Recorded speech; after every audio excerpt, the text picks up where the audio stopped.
Hai semuanya, Assalamualaikum warahmatullahi wabarakatuh. Saya Tria Sahara, berasal dari Kota Medan, Universitas Negeri Medan.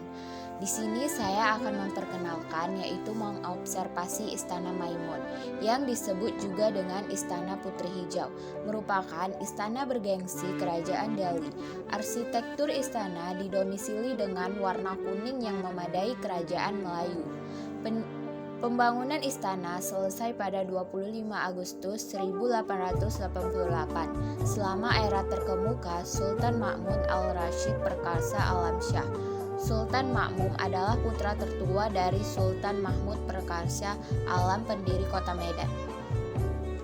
Sejak 1946, istana telah ditempati oleh ahli waris Delhi Kerajaan.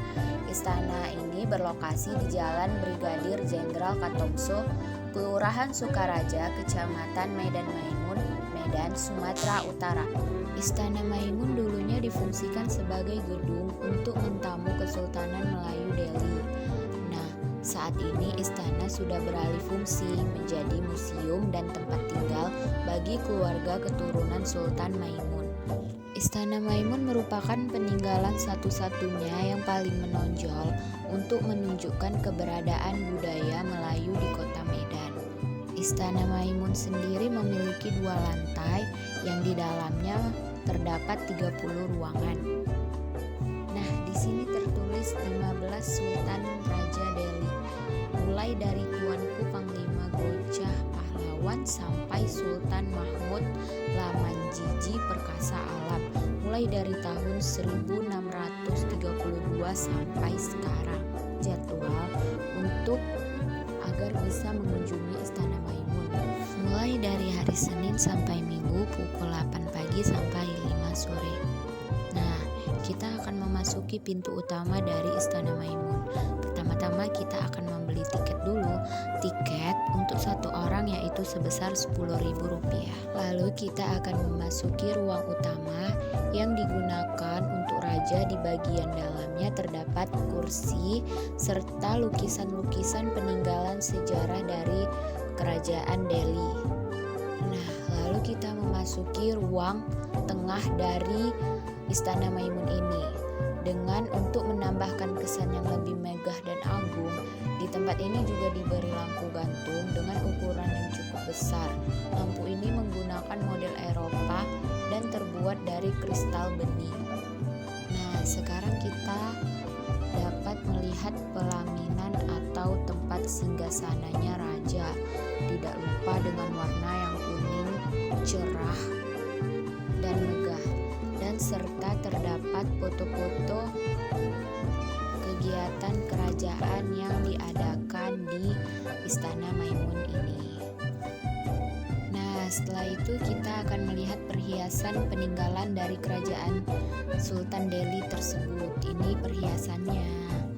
Lalu kita perangkat alat makan dari Eropa koleksi almarhumah Tengku Akmal Delhi Khan yang merupakan hadiah dari paduka ayahanda beliau, yakni almarhum Sultan Amaluddin Sani Perkasa Alam, yaitu Sultan Delhi yang ke-10. Setelah itu kita akan melihat tayangan TV.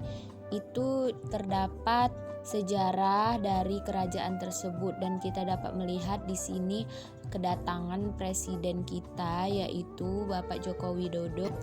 Lalu ada alat musik tradisional yang digunakan kerajaan Istana Maimun di saat ada acara. Setelah mengelilingi isi dari Istana Maimun, kita akan keluar dan melihat meriam puntung. Di dalam ini terdapat meriam puntung yang awal mulanya itu bercerita dari kisahnya Putri Hijau yang terlahir di desa Seberaya, dekat hulu sungai Petani, Sungai Delhi. Dalam cerita itu disebutkan sang putri memiliki 2 saudara kembar, yaitu Mambang Yazid dan Mambang Kayali.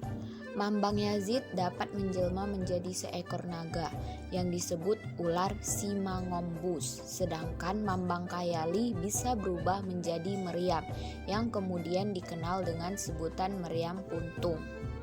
Melihat kecantikan putri Sang Mambang Kayali jatuh cinta dan ingin mempersuntingnya. Namun sayang, lamaran itu ditolak oleh sang putri. Kemudian Sultan Aceh pun murka. Ia merasa diri dan kerajaannya dihina. Kemudian menurunkan bela tentara dan membordir Kesultanan Delhi. Pada saat pertempuran kedua, Mambang Kayali terus melontarkan mortar ke pasukan Aceh. Lama-kelamaan meriam itu menjadi panas, kemudian meledak dan pecah. Menurut informasi, sebagian besar meriam tersebut terlontar ke Labuhan Delhi dan kini telah disimpan di Istana Maimun. Sedangkan bagian lainnya yang berupa moncong meriam tercampak ke desa Sukanalu, yaitu di daerah Karo. Menurut masyarakat sekitar, kalau di sini tidak ada pantangan, masyarakat boleh berdoa. Ada juga yang mendengar di lubang meriam. Kalau dihayati, ada seperti suara arus air yang terdengar di meriam tersebut. Nah, jadi kesimpulannya, Istana Maimun sebagai istana tua yang memiliki daya tarik tersendiri karena memiliki keunikan sejarah dan budaya serta keunikan desain gaya arsitektur yang khas, sehingga Istana Maimun menjadi objek wisata yang memiliki daya tarik di kota Medan. Sekian hasil observasi saya tentang Istana Maimun. Terima kasih. Horas Medan.